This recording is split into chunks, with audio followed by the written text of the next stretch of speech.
Israeli Prime Minister Benjamin Netanyahu flew to Washington, D.C. on Sunday, where he's set to meet with U.S. President Donald Trump to discuss issues including tariffs and the Gaza war. His trip came as Israel's military changed its initial account over last month's killing of 15 emergency workers in Gaza, which has sparked calls for an independent investigation.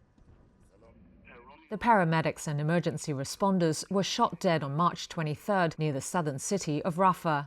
United Nations officials and the Palestinian Red Crescent found the bodies buried in a shallow grave a week later.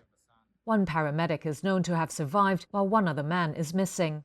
The Israeli military initially said its soldiers had opened fire on vehicles that approached their position suspiciously in the dark without lights or markings. It said they killed 9 militants who were traveling in Red Crescent vehicles.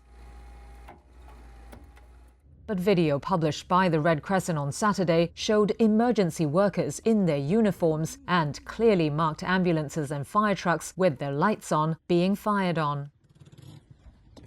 The video was recovered from the mobile phone of one of the dead men. Reuters was able to verify the location and date of the video. An Israeli official late Saturday said the initial field report did not include any description of vehicle lights.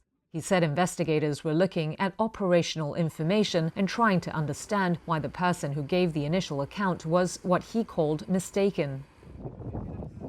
Israeli media reports cited the military as saying at least 6 of the 15 dead were identified as members of militant groups.